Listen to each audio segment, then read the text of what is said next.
الحمد لله رب العالمين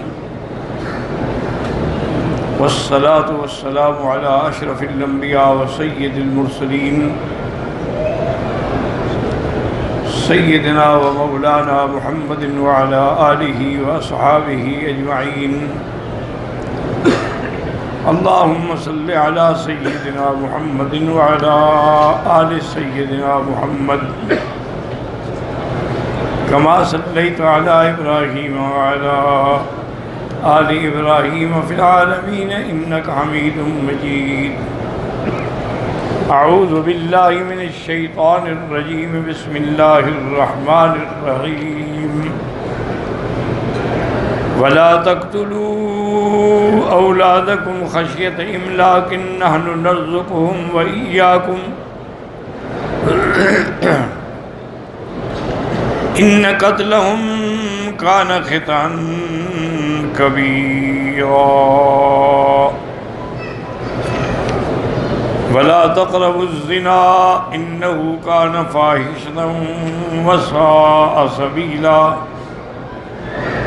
ولا تقتلوا النفس التي حرم الله إلا بالحق ومن قتل مظلوما فقد جعلنا لوليه سلطانا فلا يسرف في القتل إنه كان منصورا. اللہ تبارک و تعالی نے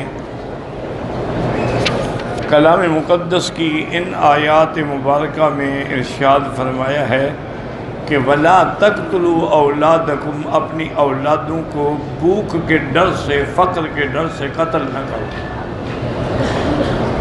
اس سے پہلے آپ پڑھ چکے ہیں کہ اللہ نے فرمایا تھا کہ إِنَّ رَبَّكَ يَبْسُطُ الرِّزْقَ لِمَن يَشَاءُ وَيَقْدِرُ، تیرے رب کے ہاتھ میں ہے جتنا رزق بڑھا دے یا کم کر دے.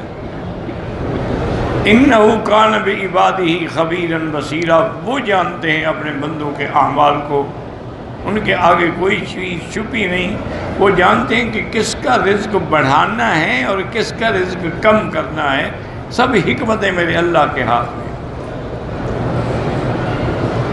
تو اس لیے حکم فرمایا کہ جب رزق میں دینے والا ہوں تو تم اپنی اولادوں کو ناحق کیوں قتل کرتے ہو؟ اس کی وجہ یہ تھی کہ زمانہ جاہلیت میں وہ لوگ اپنی لڑکیوں کو اپنا وارث بنانا گوارا نہیں کرتے تھے، بلکہ جب لڑکی پیدا ہوتی تھی تو اس کو اسی وقت ہی مار دیا جاتا تھا. یا اب اگر کبھی اس کو موقع مل گیا، وہ بڑی ہو گئی، تو پھر بھی والدین اس کو لے جاتے اور جنگل میں کنواں کھود کے وہاں اس کو کنویں میں ڈال کے اوپر سے مٹی ڈال زندہ دفن کر. اس کو کہتے ہیں وعد البنات، یہ جاہلیت کی رسم تھی. اس کی وجہ وہ یہ بیان کرتے تھے کہ بھئی لڑکی جو ہے وہ ہمارے کس کام کی ہے؟ نہ تو وہ ہمارے ساتھ کھڑی ہو کے دشمن کا مقابلہ کر سکتی ہے اور نہ ہمیں کوئی فائدہ پہنچا سکتی ہے، تو ہمارے لیے ایک بوجھ ہے. اور دوسری بات یہ ہے کہ وہ سمجھتے تھے کہ یہ بڑی عجیب بات ہے کہ ہم اپنی لڑکی کسی کو دیں اور ہمارا داماد پھر ہمارے سامنے بھی آئے، ہماری لڑکی کو بھی استعمال کرتا ہو اور پھر ہمارے گھر میں بھی آ جائے. تو جاہلیت کا ایک دماغ تھا کہ یہ ہماری غیرت کے خلاف ہے. اس لیے نعوذ باللہ ثم نعوذ باللہ وہ لڑکی وہ زندہ درگور کر دیتے تھے. اور اللہ نے یہاں بڑی عجیب اپنی حکمت میں اپنے کلمات کا ذکر فرمایا. اصل وجہ یہی ہے، یاد رکھو ہمیشہ کہ ہر چیز اللہ کے ہاتھ میں ہے. وہ کسی کو امیر بنا دے، کسی کو غریب بنا دے، کسی کو عزت دے، کسی کو ذلت دے. افلاطون جو بڑا ایک معروف اور مشہور فلسفی گزرا ہے، اس کے پاس بہت بڑا علم تھا اور وہ نجوم اور کواکب اور فلکیات کا بھی بڑا ماہر تھا. اس زمانے کے بادشاہ نے کہا کہ بھئی ہم بھی جا کے اس کے علم کو آزماتے ہیں. کہ کیا واقعی اس کے پاس اس قسم کا علم ہے کہ وہ خبریں بتا سکتا ہے؟ افلاطون کو بتایا گیا کہ بادشاہ آپ کو ملنا چاہتے ہیں. اس نے کہا بھائی میں ایک فقیر آدمی ہوں، میں تو اپنی ایک کٹیا میں پڑھا ہوں اور مجھے اپنے پڑھنے پڑھانے سے کام ہے اور تو میرا کوئی مقصد ہی نہیں ہے، مجھے بادشاہ مل کے کیا کریں گے؟ انہوں نے کہا بھی اب بادشاہ کا حکم ہے. کہا ٹھیک ہے. کچھ لوگوں نے کہا کہ افلاطون ایسا کرو اس کے شکل کہ تم چلے جاؤ. کہا میں کیوں جاؤں، مجھے تو غرض ہے ہی نہیں، میں کیوں جاؤں ملنے کے لیے. بہرحال بادشاہ آیا اور اس نے اس سے 2-3 بڑے اہم سوال کیے اور اس نے بالکل صحیح جواب دیا، کیونکہ وہ علم تو رکھتا تھا نا، اس پہ تو کوئی شک نہیں، بہت بڑا عالم تھا. بادشاہ بڑا خوش ہوا، اس نے کچھ انعام دینا چاہا. بعد نے کہا حضرت مجھے اس کی کیا ضرورت ہے، مجھے یہ بتائیں میں پیسے لے کے کیا کروں گا، نہ میرے بیوی نہ بچے نہ خرچہ نہ قصہ نہ کہانی، یہ آپ کسی اور کو دے دیں. اور اس نے کہا کہ اچھا بادشاہ سلامت، آپ کو اپنی دولت پہ اور اپنے اقتدار پہ ناز ہے، ایسا کریں کہ 2-3 دن کے بعد میری دعوت قبول کریں. اب بادشاہ حیران ہو گیا کہ اس کی دعوت کا کیا معنی ہے، جس بندے کے پاس اپنی روٹی نہیں ہے وہ بادشاہ کو دعوت کر رہا ہے. اس نے کہا کہ دیکھو افلاطون، میں تمہاری دعوت قبول کرتا ہوں لیکن میں بادشاہ ہوں، اکیلا تو نہیں آ سکتا نا، میرے ساتھ سیکیورٹی بھی ہوگی، پہرا بھی ہوگا. انہوں نے کہا آپ اپنا سارا لشکر لے کے آ جائیں. انہوں نے کہا میرا خاص لشکر جو صرف میرے محلات کے 10,000 کا 10,000 کو لے اور سب کو دعوت ہے.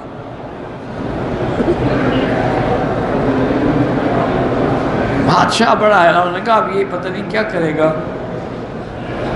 وہ کہتی ہیں کہ جب بادشاہ اس کی دعوت کے لیے آیا تو وہ دیکھ کے دنگ رہ گیا کہ وہاں تو پورا ایک خیموں کا محل بنا ہوا ہے اور خادم اور خدم اور حشم اور استقبال، اور وہاں جناب خوشبوئیں ہی خوشبوئیں ہیں اور فانوس جل رہے ہیں اور اتنا بڑا انتظام ہے کہ ایسا تو بادشاہ کے محل میں بھی نہیں تھا.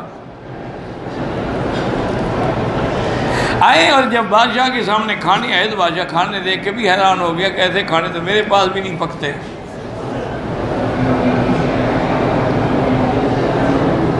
اس نے جناب سب کو دعوت کھلائی، کھانے کھلائے، سب کچھ کیا اور سب کے لیے الگ الگ خیموں کے کمرے بنائے کہ ہر آدمی اپنے اپنے کمرے میں جا کے آرام کرے. بعض لوگوں نے کہا کہ جی ہم تو شراب پینے کے عادی ہیں. انہوں نے کہا ٹھیک ہے شراب آپ کو مل جائے گی. شراب بھی آ گئی. بادشاہ ساری رات عیش و طرب میں رہے، گانے سنتے رہے، شرابیں پیتے رہے اور حیران بھی ہوتے رہے کہ یہ ایک فقیر بندہ، اور یہاں تو کوئی جگہ نہیں تھی، میدان بھی بن گیا، خیمے بھی لگ گئے، ہمارا استقبال بھی ہو گیا، رات کو آرام سے سو گئے.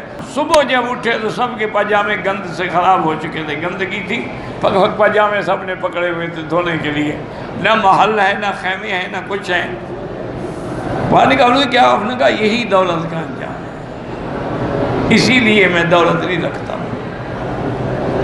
انجام تو یہی پاخانہ ہی ہونا ہے نا، جتنا بھی کھا لو، چاہے سونے کے کشتے کھاؤ یا کچی روٹی کھاؤ یا جو کی روٹی کھاؤ، انجام کیا ہے؟ یہی بول و براز. تو اس کے لیے پھر ہمیں اتنی تگ و دو کرنے کی. بادشاہ بڑا حیران ہوا اور اس کی نصیحت نے بادشاہ پہ بڑا اثر بھی کیا. لیکن دولت کیا ہے؟ دولت تو بادشاہ سلامت. اصل وجہ علماء نے لکھی کہ یہ ہوا کیسے، اس کو کہتے ہیں قوت تخیلیہ، کہ آدمی اپنی قوت تخیلیہ کو اتنا مضبوط کر دیتا ہے کہ وہ جس پہ جو خیال مسلط کرنا چاہے وہی ہو جاتا ہے. یعنی خیالی دنیا ہوتا کچھ بھی نہیں. تو اس لیے اللہ نے فرمایا کہ اپنی اولادوں کو قتل نہ کرو، خشیت املاق، یعنی بھوک کے ڈر سے کہ بھئی کھائے گی، ہماری وارث بنے گی، فائدہ کوئی نہیں دے گی. نحن نرزقہم و ایاکم، اللہ نے ان کا ذکر مقدم کیا کہ ہم ان کو رزق دیتے ہیں اور تم کو بھی۔ اگر لڑکی پیدا ہو یا لڑکا، اس کا رزق کون دے گا؟ رزق ہم نے دینا ہے، تمہیں کیا فکر ہے؟ ان قتلہم کان خطأ کبیرا، اپنی لڑکیوں کو قتل کرنا بہت بڑا گناہ ہے۔ ویسے تو قتل گناہ ہے، لیکن خاص طور پہ اپنی بیٹی کو قتل کرے۔ ایک آدمی تھا، وہ مسلمان ہو گیا الحمدللہ حضور کے زمانے میں۔ جب حضور کی بیٹی بی بی زینب کے بیٹے کا آخری وقت آیا، سیدنا ابراہیم ان کا نام تھا، تو بی بی صاحبہ نے حضور کی خدمت میں آدمی بھیجا کہ حضرت میرے گھر میں تشریف لائیں، میرے بچے کو شدید تکلیف ہے۔ آخر بیٹی تھی حضور پاک سے، تو اسے جلدی سے اپنا بچہ حضور کو پکڑا دیا کہ شاید حضور کے ہاتھ لگنے سے بچ جائے۔ لیکن اس کا تو وقت مقرر آ چکا تھا۔ حضور نے اس کو اپنی گود میں لیا اور یہ بھی فرمانے لگے کہ واللہ یا ابراہیم انا بفراقک لمحزونون، میرے بیٹے ابراہیم ہم تیری جدائی میں غمگین ہیں۔ ولا نقول الا کما یحب ربنا ویرضی، لیکن ہم وہ نہیں کہیں گے مگر وہ جس سے رب راضی ہو۔ انا للہ و انا الیہ راجعون۔ اور بیٹی سے فرمایا کہ بی بی فاصبر ولیحتسب، صبر کرو، اللہ سے اجر مانگو۔ ایک صحابی نے جب حضور کو روتے ہوئے دیکھا نا، وہ جو نیا نیا مسلمان ہوا تھا، اس نے کہا حضور آپ ایک بچے کے لیے رو رہے ہیں؟ اور میں کیوں؟ انہوں نے کہا حضور میں نے 7 لڑکیاں اپنی زندہ دفن کر دی ہیں، مجھے تو کبھی رونا نہیں آیا، بلکہ جب میں اپنی آخری لڑکی کو دفن کرنے کے لیے جا رہا تھا، میں نے جنگل میں کنواں کھودا ہوا تھا اور وہاں کچھ کھدائی باقی تھی، میں کھدائی کرنے لگا، مٹی اڑتی نا میرے منہ پہ، تو بچی اپنے دوپٹے سے میرا منہ صاف کر دی، ابا تمہارے منہ پہ مٹی آ رہی ہے۔ پھر بھی مجھے رحم نہیں آیا، میں نے اس کو زندہ دھکا دیا اور اوپر سے مٹی ڈال دی، اور آپ بچے کے لیے رو رہے ہیں۔ آپ نے فرمایا اگر تمہارے دل میں شقاوت ہو تو میں کیا کہہ سکتا ہوں؟ الدمع رحمت، آنسو نکلنا تو اللہ کی رحمت کی نشانی ہے۔ انہی کے آنسو نہیں نکلتے جن کے دل سیاہ ہو چکے، وہ جتنا زور لگائیں آنسو نہیں نکلتے۔ اس لیے اللہ نے فرمایا کہ یہ بہت بڑا گناہ ہے کہ آدمی اپنی اولاد کو مات اس لیے قتل کر دے۔ دیکھیں نا جی، آج کل، اس زمانے میں تو لڑکیوں کو جا کے قتل کرتے تھے نا، آج بڑا انہوں نے بہترین طریقے بنائے ہیں کہ نسل بندی کر دو، مرد کی اولاد پیدا کرنے کے قابل ہی نہ رہے۔ عورتوں کے لیے بھی انہوں نے گولیاں بنا دی ہیں، گولیاں کھا لو حمل ہو گئی۔ کنڈم استعمال کرنے کے لیے بنا دی ہیں کہ میاں بیوی ملیں استعمال کر لیں، تو جب مادہ منویہ اندر جائے گا نہیں تو اولاد کیسے ہوگی؟ تو انہوں نے بھی قتل کا پروگرام بنایا، لیکن بڑا سائنٹیفک ہے، اور دنیا کو یہی بتاتے ہیں کہ بھائی جب اولاد زیادہ ہو جائے گی، آبادی بڑھ جائے گی، تو پھر رزق میں کمی ہو جائے گی۔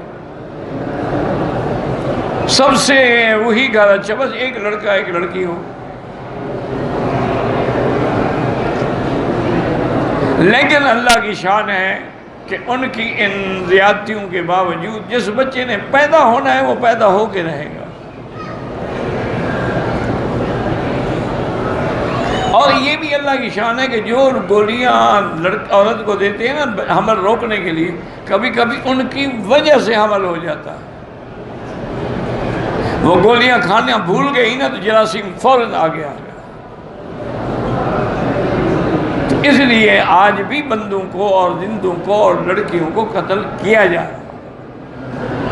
فرعون نے بھی 70,000 بنو اسرائیل کے بچوں کو ذبح کیا، انہوں نے بھی اللہ عالم کتنے لاکھوں بندوں کو قتل کیا ہوگا۔ لیکن یہ نہیں سمجھتے کہ اگر ایک بچہ پیدا ہوتا ہے کھانے کے لیے منہ لے کے آتا ہے تو کمانے کے لیے بھی دو ہاتھ لے کے آتا ہے۔ اور بعض لڑکیاں اتنی الحمدللہ قابل ہوتی ہیں کہ بچے بھی اس کا مقابلہ نہیں کر سکتے۔ ایک حکم تو یہ ہے کہ اپنی لڑکیوں کو زندہ درگور نہ کرو۔ دوسرا حکم وَلَا تَقْرَبُوا الزِّنَا إِنَّهُ كَانَ فَاحِشَةً وَسَاءَ سَبِيلًا۔ اللہ نے فرمایا کہ زنا کے قریب بھی نہ جاؤ۔ یاد رکھو، یہ نہیں کہا کہ زنا نہ کرو، حکم تو یہی تھا نا کہ وَلَا تَزْنُوا، زنا نہ کرنے، فرمایا نہیں قریب بھی نہ جاؤ۔ کیا معنی کہ جو دوائی ہیں زنا کے، جب غیر محرم عورت سے ملو گے، باتیں کرو گے، نیٹ پہ بیٹھ کے چیٹنگ کرو گے، ایک دوسرے کے حسن و جمال کی تعریفیں کرو گے، تو معنی یہ ہے کہ آپ زنا کی طرف بڑھ رہے ہیں۔ اسی لیے عرب کے اندر ایک محاورہ ہے کہ اول النظرۃ، سب سے پہلے تو نظر پڑتی ہے غیر محرم پر، ثم الخطرۃ، تو پھر دل میں خیال آتا ہے کہ یار لڑکی تو بڑی خوبصورت ہے، بڑی سرو قد ہے، بڑا جمال ہے، ثم الخطوۃ، پھر اس کے بعد آدمی قدم بڑھاتا ہے کہ چلو بات تو کر کے دیکھیں، شاید بات بن جائے، ثم الخطیۃ، اس کے بعد پھر آدمی سے گناہ ہوتا۔ پہلے تو وہی ابتدا تو نظر ہی ہے، نظر، پھر دل میں خیال، پھر قدم بڑھانا، اور پھر گناہ میں واقع ہو جانا۔ اسی لیے حکم ہے کہ اگر عورت گھر میں اکیلے ہے اور کسی نے آگے دروازہ کھٹکھٹایا ہے تو اس کو سختی سے جواب دے، نرم بات نہ کرے، چونکہ اگر نرم بات کرے گی کہ اچھا ماشاءاللہ میرے خامد لیکن آپ تشریف لے آئے نا جی، اندر بیٹھے آ جائیں گے، تو پھر تو گناہ کا رستہ کھل گیا، جھڑک دے کے بھی نہیں ہے بعد میں آئے۔ اسی طرح ٹیلی فون پر بھی اگر آپ نہیں جانتی ہیں کہ کون ہے تو آپ سختی سے بات کریں، نہ کہ نرمی سے بات کریں، کیونکہ یہ سب دوائی یہ زنا ہے۔ ملنا، ملانا، بوس، کنار، یہ ابتدا ہے نا زنا کی، انجام زنا ہے۔ اور اللہ کے قرآن میں ہے کہ اِنَّهُ كَانَ فَاحِشَةً، یہ زنا جو ہے یہ فاحشہ ہے اور بہت برا راستہ ہے، گناہ بھی ہے اور برا راستہ بھی، چونکہ محاورات عرب میں ہے کہ الزنا یخرج البنا، زنا ایسی بلا ہے کہ جو آدمی کی بنا کو بھی اکھاڑ دیتا ہے۔ اسی طرح یہ ہے کہ من زنا زنیا، جو کسی کی لڑکی سے زنا کرتا ہے اس کے خاندان سے بھی پھر زنا ضرور ہوگا۔ اور یہ بھی ہے کہ زنا ایک ایسی بلا ہے کہ اس کی سبب سے بستیوں کی بستیاں اور خاندان اجڑ جاتے ہیں، لڑائیاں ہو گئیں، جھگڑے ہو گئے، فساد ہو گئے۔ تو اس لیے یہ ایک بہت بڑا گناہ ہے اور بڑا غلط راستہ ہے، تو آدمی کو ہر حال میں زنا سے دور رہنا چاہیے۔ اور پھر یہ دیکھیں کہ اللہ نے زنا حرام کیا ہے تو نکاح تو حلال کر دیا ہے، کہ اگر تمہاری شہوت ہے، قوت ہے، طاقت ہے، جوانی ہے، نکاح کر لو۔ اگر ایک بیوی سے گزارا نہیں ہوتا دوسری شادی کر لو، تیسری کر لو، چوتھی کر لو۔ جب اسلام نے تمہیں اتنی رعایت دی ہے تو پھر زنا کرنے کا کیا معنی؟ اور زنا کے لیے بھی اللہ نے حد مقرر کی ہے کہ الزانیۃ والزانی، اگر زانی مرد اور عورت دونوں کنوارے ہیں، فجلدوا کل واحد منہما 100 جلدہ، ایک 100 کوڑا مارا جائے۔ اور اگر دونوں شادی شدہ ہیں تو اس کی سزا کیا ہے؟ الرجم۔ الشیخ والشیخۃ اذا زنیا فرجموہما، البتہ نکالا من اللہ، شادی شدہ مرد یا شادی شدہ عورت اگر زنا کریں دونوں کو رجم کا کیا معنی ہے؟ یعنی گڑھا کھود کے کھڑا کریں، پتھر مار مار کے مار ڈالیں۔ اور یاد رکھو کہ یہ قرآن کی وہ آیت ہے جو منسوخ تلاوت ہے لیکن باقی الحکم ہے۔ تلاوت تو منسوخ ہے لیکن حکم باقی ہے۔ بعض اوقات یہ ہوتا ہے کہ حکم منسوخ ہے لیکن تلاوت باقی ہے، جیسے کہ اللہ نے پہلے میرے مدنی کو تہجد کا حکم دیا کہ آدھی رات تہجد پڑھیں، 2 حصے پڑھیں، 1 حصہ پڑھیں، بعد میں حکم کو منسوخ کر دیا کہ فَقْرَؤُوا مَا تَيَسَّرَ مِنْهُ، جتنی توفیق ہو اتنی پڑھ لو، لیکن قرآن میں آیت پڑھی جاتی ہے، حکم نہیں، منسوخ ہو چکا ہے۔ تو رجم کی آیت جو ہے وہ منسوخ تلاوت تو ہے لیکن حکم باقی ہے۔ اس لیے حضور پاک نے بھی اپنی زندگی میں رجم کا حکم دیا، خلفائے راشدین نے بھی رجم کا حکم دیا، اور ساتھ قرآن دوسری جگہ یہ بھی کہتا ہے کہ الزانیۃ لا ینکح الا زان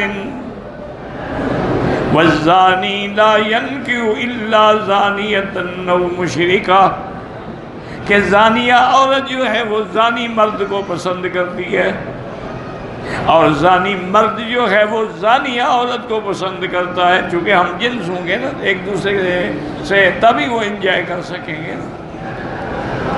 لیکن معنی یہ ہے یعنی اغلب اور اکثر یہی ہوتا ہے، اسی لیے زانیہ نکاح نہیں کرتی مگر زانی سے، اور زانی بھی نکاح نہیں کرتا مگر زانیہ عورت سے۔ کبھی کبھی غلط بھی ہو جاتا ہے، شریفوں کے گھر میں بھی برے آ جاتے ہیں، اور برے آدمی کے گھر میں بھی نیک بیوی آ جاتی ہیں، تو وہ کبھی ہو جاتا ہے، لیکن قاعدہ یہی ہے کہ زانیہ زانی کو پسند کرے گی اور زانی زانیہ کو پسند کرے گی۔ یہ دوسرا حکم۔ اور تیسرا حکم اللہ نے دیا وَلَا تَقْتُلُوا النَّفْسَ الَّتِي حَرَّمَ اللَّهُ إِلَّا بِالْحَقِّ، کسی انسان کو قتل نہ کریں ہاں مگر حق۔ حق کا کیا بنا کہ قصاص میں قتل کیا جائے، اگر قتل کرے گا تو قتل ہوگا، یا اسلام سے نکل کے مرتد ہو جائے اس کی سزا بھی قتل ہے، یا شادی شدہ مرد عورت نے زنا کیا تو ان کی سزا بھی رجم اور قتل ہے۔ اس کے علاوہ جو ہے اور کسی کو قتل کی اجازت نہیں ہے۔ اور یہ بھی ایسے حالات ہیں کہ اگر پیش آئیں تو حکومت وقت فیصلہ کرے، ہر بندہ خود نہ فیصلہ کرے۔ وَلَا تَقْتُلُوا النَّفْسَ الَّتِي حَرَّمَ اللَّهُ إِلَّا بِالْحَقِّ وَمَنْ قُتِلَ مَظْلُومًا فَقَدْ جَعَلْنَا لِوَلِيِّهِ سُلْطَانًا، اللہ نے فرمایا جو بندہ مظلوم قتل ہو جائے ہم نے ان کے اولیاء کو ایک حق دیا ہے، کیا کہ وہ دیت لے سکتے ہیں، وہ قصاص میں اس کا قتل کا مطالبہ بھی کر سکتے ہیں۔ اور اس کے بعد یہ بھی فرمایا فَلَا يُسْرِفْ فِي الْقَتْلِ، اور قتل میں اسراف نہ کرو۔ کیا مانا کہ ٹکڑے ٹکڑے کرو، مسئلہ کرو، زبان کاٹ دو، آنکھیں نکال دو، تو یہ بھی ظلم ہے۔ إِنَّهُ كَانَ مَنْصُورًا، اس کے ولی جو ہیں قاتل کے ان کی اللہ کی طرف سے مدد ہوتی ہے، شرعاً بھی اور قانوناً بھی ان کی مدد ہوگی، اور انجام یہی ہوگا کہ تمہیں اس کا بدلہ دینا ہوگا۔ واللہ اعلم۔